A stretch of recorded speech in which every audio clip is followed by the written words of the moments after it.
no tenemos la confianza de que efectivamente aquí comienza la escritura y aquí termina la escritura.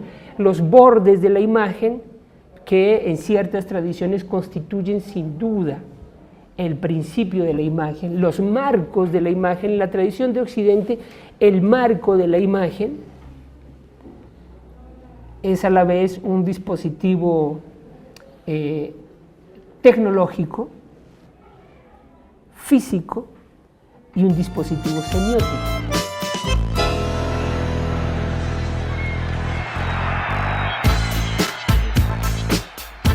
Es decir, una imagen tiene bordes, tiene un marco. Entonces nosotros sabemos que cuando vemos una fotografía, que cuando vemos una pintura, del marco de la imagen hacia afuera está el mundo físico, social, digámoslo así. Y del marco hacia adentro entramos en un territorio que se somete a sus propias reglas semióticas, narrativas, estéticas. De la misma manera operan los límites de la pantalla cinematográfica. La imagen está construida con márgenes. Y esos márgenes nos indican que tenemos que relacionarnos de forma diferente con lo que está fuera de la pantalla y con lo que está dentro de la pantalla, con lo que está fuera de los márgenes del cuadro, de la pintura o de la fotografía y lo que se encuentra dentro de ella. Igual ocurre con el texto escrito, con el poema, con la novela, con el cuento, con el reportaje. Digamos, hay un fragmento de escritura que tiene su comienzo, una palabra inicial y una palabra de cierre. Y suponemos que el texto es lo que está contenido entre esos dos límites. Lo que en buena medida el pensamiento hermenéutico empieza a plantearse es que en realidad no podemos estar seguros de que allí comienza la imagen y allí termina la imagen, o de que allí comienza el texto y allí termina el texto. Digámoslo en otros términos, hay una conciencia cada vez más intensa de que sus sentidos no son puramente intratextuales, incluso porque la significación es imposible sin la extratextualidad. No solamente porque todo sentido intratextual está alimentado por sus relaciones extratextuales, sino porque sería imposible sin esas relaciones extratextuales. Solamente, quizás, el Aleph tendría esa condición. El Aleph como esa gran metáfora de la infinitud, de la eternidad, de la que no tenemos ninguna constancia y de la que en realidad no sabemos. Solamente ahí, digamos, estaría en esa gran metáfora el texto pleno o el texto autosuficiente. El texto autosuficiente solamente sería entonces ese texto hipotético del Aleph, como esa gran metáfora del infinito, digamos, que pone en juego Borges. Esto indica, y aquí hacemos un primer corte, yo creo que esto indica esta alusión precisamente a ese carácter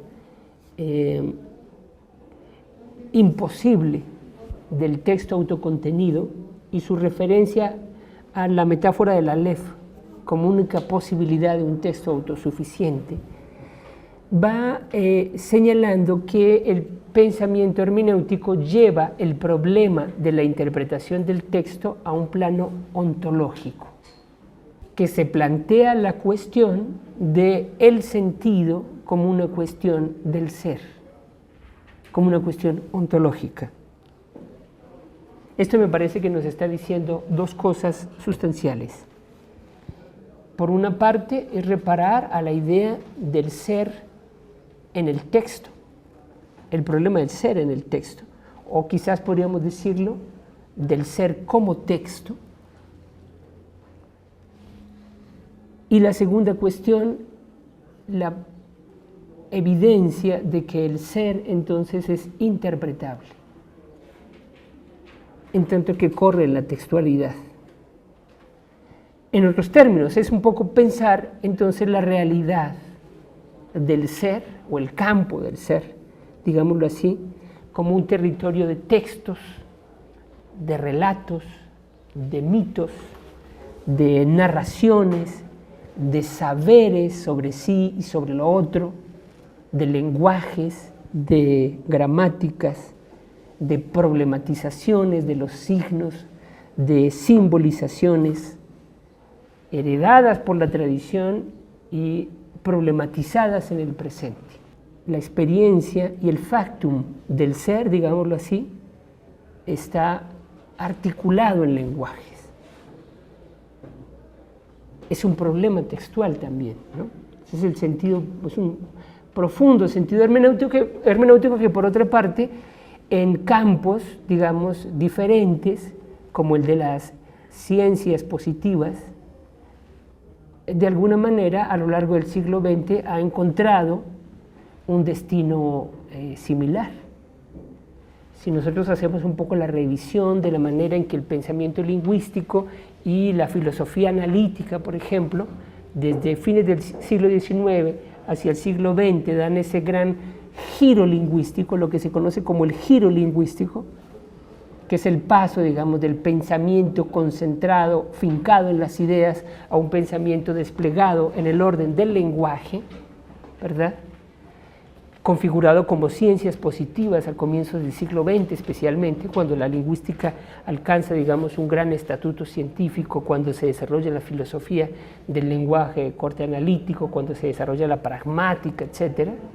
En ese territorio, en ese campo, el problema epistemológico, especialmente de las ciencias humanas, de las ciencias sociales, se replantea radicalmente y entonces se comienza a pensar todos los registros y todos los campos de sinergia y de constitución de lo social humano como campos legibles semiológicamente.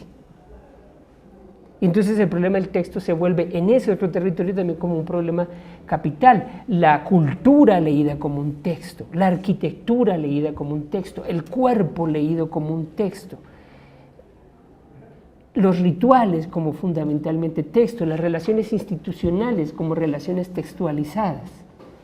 Ese es el gran esfuerzo, digamos, de la sociología de la cultura, de la antropología estructural, la antropología simbólica y hermenéutica. Ese es el gran esfuerzo del psicoanálisis estructural. Digamos, la textualización aparece también en esa otra perspectiva, en esa otra corriente. En términos hermenéuticos es un poco lo que dice Heidegger cuando dice el lenguaje es la casa del ser. Esa sentencia, esa compleja, rica, difícil sentencia heideggeriana, el lenguaje es la casa del ser. Luego dice, en la morada que ofrece el lenguaje habita el hombre, dice Heidegger. Esa sentencia está indicando esta condición del ser en el texto, ¿sí? Esa condición del texto que atraviesa todas las dimensiones y que pone en juego todos los campos de implicación, digamos, de lo humano social, de lo humano histórico, ¿no?